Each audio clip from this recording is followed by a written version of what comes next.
طبعا نحن اليوم كنساء بشمال وشرق سوريا الشيء اللي عم نشوفه ونواجهه طبعا بسوريا بشكل عام انه يطالبون بالفدراليه اليوم. فالشيء اللي قام نشوفه انه الانتهاكات اللي قامت تصير بحقهم هذا اليوم كاحنا ما بدنا الشيء اللي كان يطبق قبل نتعرض له اليوم. نحن طبعا كنساء نطالب انه بالفدراليه الشيء اللي قاموا يواجهونه طبعا اهلنا وناسنا منضرب ومنقتل. هالشيء هذا احنا ما نقبل به. اليوم هم يطالبون بحقهم من اجل العيش بحريه وكرامه.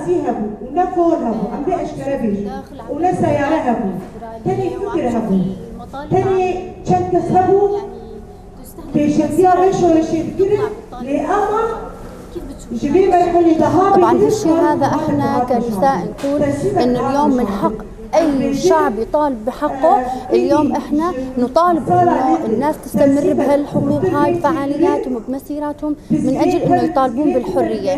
هالشيء هذا القام نشوفه احنا ما نقبل به كنساء انه يتكرر ويصير بينا مثل قبل عندنا. طبعا نحن اليوم كنساء في الشعب السوري نطالب انه الدولة تشوف يعني تحقق مطالب الشعب، وهو يعني انه من حقها انه تطالب بالحرية. هالشيء هذا حق لكل السوريين. احنا طبعا كنساء نطالب انه الحرية تكون الحرية لجميع السوريين في مطالبهم بحريتهم، يعيشوا بكرامة يعيشوا بحرية.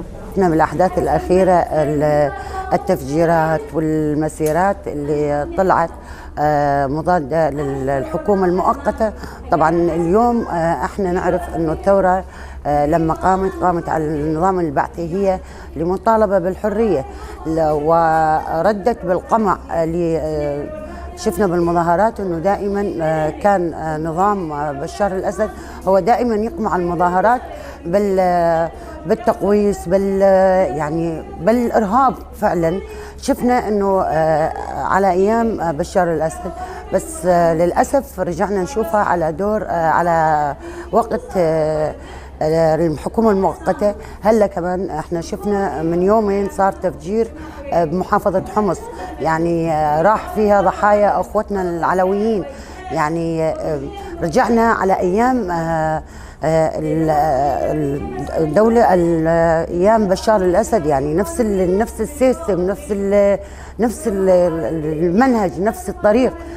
شفنا امبارح كان في مظاهرات مطالبة باللامركزية، يعني كمان شفنا بنفس المسيرات هي انه المسيرات تقابلت بالتقويس، يعني صار مداخلات عسكريه ضمن المظاهرات. فهي المظاهرات دائما تكون لما تطلع تكون سلميه للمطالبه بحقوق الشعب. اما احنا اليوم كشمال شرق سوريا طبعا كاداره ذاتيه، يعني وضعنا بالنسبة لوضع سوريا باقي المحافظات، يعني احنا كإدارة ذاتية الحمد لله وضعنا أحسن. احنا يعني يصير تفجيرات بغير، احنا شمال شرق سوريا عم يزدهر بتكاتفنا بأخوة الشعوب، يعني لا تفرقة بين عربي وكردي ومسيحي ودرزي وأرمني، ونحن أخوة الشعوب. فاحنا نطالب طبعا انه اللامركزية تكون بكل المحافظات، يعني اليوم اي محافظة تدير نفسها بنفسها وتعطي هي اي للمحافظة، يعني تعطي من ابناء المحافظة.